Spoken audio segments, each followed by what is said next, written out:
Hello, everyone. 120 hours ago, I did something. Or rather, I stopped doing something. That's right, I stopped eating food. I began a fast. It's something that I do every Friday evening, and since I typically only eat my first meal of the day in the afternoon anyway, it really comes out to meaning that from about 8 p.m. Friday until 2 or 3 p.m. on Sunday, I am in the middle of a fast. And I've been doing that since I switched to carnivore back on July 7th. Or, yeah, technically, as I'm looking here at the calendar, July 8th was when I did my first fast because that was the first Friday after I started the new regiment of carnivore. Carnivore itself began on July 7th, though. Now, what makes it worthwhile for me to point out this fact to you today, now that's more than 3 months after I've already started that, is, well, this time around, I still haven't broken my fast.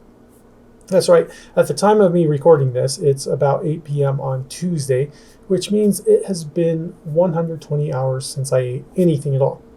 Of course, I've been drinking water still. I have my water here. And I've had a little bit of salt to make sure my electrolytes are still balanced, but there's been zero food, 0 calories, nothing. And I can quite adamantly say that this would have been impossible if I was still eating carbohydrates. It's only possible because I'm in the middle of a zero carb diet. See, when I eat carbs, I get hungry within an hour or two, maybe 4 at most. And if I'm trying to refrain from eating, then my body has to shift through all the keto flu symptoms that you end up when you're switching to ketosis. And that has to happen every time that I've eaten carbs and it's switching back to burning fat. But if I start a fast while I'm already in ketosis, then it really feels no different to me than just a regular part of the day. In fact, this fast, like nearly all of my extended fasts have ever been, started with me just not eating anything. Well, let me clarify. So I've made a goal that every Saturday I would do a fast, right? That's just to give me one day a week with no food so that I can get the benefits of fasting. But, Sunday came around and I still wasn't hungry. And so I thought, well, I can push this until Monday. That's no big deal. And I really didn't get hungry at all until right about bedtime on Sunday night. And by that point, I didn't want to eat right before I went to bed. So I just went to bed and went to sleep anyway. Monday came and I woke up and I wasn't hungry again because, I'm used to not eating anything in the morning. So I don't usually start getting any daily hunger pains until in the afternoon. Of course, by saying that, it would still be a lie to say that I haven't felt any hunger pains at all on the rest of the day Monday. No, I did feel hungry later on Monday, but, and I'll say this, if you've never done an extended fast, you might not realize this, but the hunger doesn't actually increase all that much from a normal hunger. Now, if you're a heavy carb eater yourself, you might be thinking, well, how is that even possible? Since at least it was the case for me when I was eating a lot of carbs, I would start getting ravenously hungry just an hour or two after I stopped eating. And then within 4 to 6 hours, it would be ramping up more and more and more. But again, this is the ketosis. I can tell you for sure, when you're fasting, once you're past the 24 to 48 hour mark, then you're basically starting off into ketosis. Your body can't really store that much more sugar just floating around in your system. So it's got to be switching to alternate ways of getting it, your energy to you. So that sensation of hunger that you get for a normal meal when you're in ketosis, it doesn't get worse just because you skip some meals. It's roughly the same. So no, I haven't experienced any of the ravenous types of hunger yet. It's the same type of hunger where I would think, yes, I feel a bit hungry, but I don't need to go over to the fridge and get anything out to eat. And after about 15 minutes, I completely forgotten that I was hungry that 15 minutes ago. And I know for myself, I'm using this as a signal for me. I know that my current fast will be over the second that is no longer the case. The second that I do feel that genuine hunger where I'm like, no, if I wait 15 minutes, it will still be there. That's when I know it's done. It's time. My fat stores have been sufficiently depleted.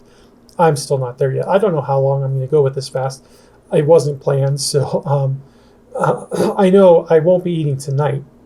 But will I eat tomorrow morning? Will I eat in the afternoon? I don't know. We'll just play it by ear as it goes. So, because the fact is, even with a little bit of hunger, and yes, a little bit of hunger is actually a lot of bit of bother, but you might be wondering, well, why don't I just go ahead and eat from the fridge with that little bit of hunger? There's no reason to make myself feel all that hunger in the regular afternoon, right? And basically that's true, but there are also benefits to fasting. And the way that I feel right now, I can trade those benefits for that little bit of discomfort to get the benefits, right? So the good news for most people, if you're wondering about those benefits, which I'll get into in a second, most of those benefits you can get with just a normal 16-8 intermittent fasting window. Don't eat for 16 hours, eat within 8 hours. If you do that, you're going to get almost all of the benefits of fasting in that first 24 hours. But that said, if you go longer with the fast, you will increase the benefits as well. So there's a point of diminishing returns as you continue. But if you can get to 48, 72, and 96 hours and longer, you'll get more bang for your buck at that point. So what are those benefits? Well, those benefits include the fact that, right now I'm clearly going through autophagy. That's where my body is breaking down and recycling old proteins within my body. Now, there's a misconception that's out there that when you're fasting, you're going to risk losing a lot of lean muscle in particular. But a lot of people are like, well, your body's going to start feeding off of your muscles instead. But no, when you're in ketosis, your body's already burning fat. It's not going to switch to burning muscle for that. Not unless you don't have any fat stored around for it to feed on. And if that's the case, you're not actually fasting. That's starvation. So don't do that. So there is a reason for the misconception, though. The reason is there are indicators, such as the uric acid that you produce in your urine, that indicates that your body is breaking down protein. And so the question is, where is this protein coming from? Well, it turns out that that's actually your body breaking down the junk proteins that it's not using anymore. It's not taking away muscles that you need. It's breaking down other stuff that's there. And fasting gives your body a chance to actually do that cleaning. It gives your body a chance to actually recycle instead of continually processing more and more food that's coming in. And some of that protein is found in such things as like extra skin. And since I've been, I've lost about 20 pounds just from the diet. Well, it's a little more than 20 pounds here, just from the diet before this fast began. So I was getting a little bit of that, saggy skin that I'm like, well, I need to tighten that up a little bit. So it's completely true. The weight that I've lost in the fast will almost all of it, if not all of it, is going to come back within an hour or two after I start eating. That weight is not like the purpose of why I'm doing this, but the skin that my body is reabsorbing and using for proteins because it needs that protein now, that's not going to just instantly come back once I start to eat. So that's one of the main reasons why I wanted to continue with the fasting, because one, I could, and two, I need the autophagy.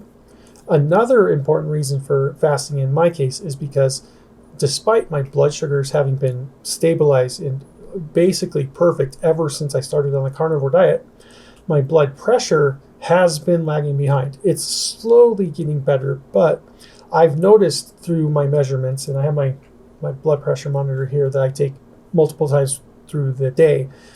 I've noticed that the only time that, even with all the medications that I'm taking, the only time that I would get to the normal range was 1 to 2 hours after I did a heavy workout. And by heavy workout, I mean a full hour on my rowing machine. That's when I rowed a 10K. Then a couple hours later, I would have a normal blood pressure. Every other time, even with the medication, even not doing anything stressful, then my blood pressure was still elevated. Now, here's the thing. If you have to do a 1 hour cardio heavy activity just to knock your blood pressure into normal, and that's your everyday thing, because if you skip a day, your blood pressure is too high, that is exhausting. And here's the thing that I've noticed, because while I'm doing this fast, I'm not actually doing any exercise at the same time. And I've been taking my blood pressure, and my blood pressure is actually in the normal range now after having not eaten for several days. So the same effect of the heavy exercise I am accomplishing with the fasting as well. I'm hopeful that this will kickstart my body into staying at that low rate. Obviously, I haven't stopped my medication for blood pressure yet either, so I'm going to be keeping that going. But if that combination can keep my blood pressure low enough and continually keep it that level, then I'm hoping that I can actually improve things, right?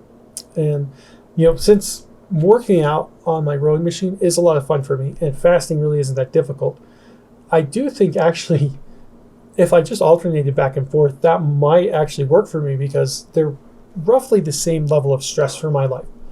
I don't really see one as being intrinsically worse or harder than the other. So, and I guess, just to wrap things up here at the end though, going back to the weight issue, there is still something psychological that it's a psychological boost about having lost the weight.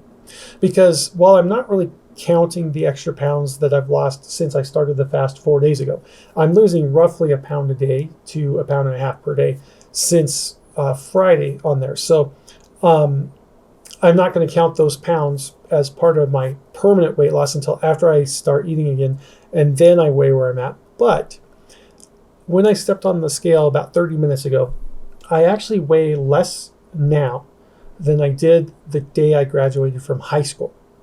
So that means that no one in my adult life has actually ever seen me before weighing as little as I do now, because I was actually still a minor when I graduated from high school. So as an adult, I've always weighed more than what I do this very second while I'm here right now.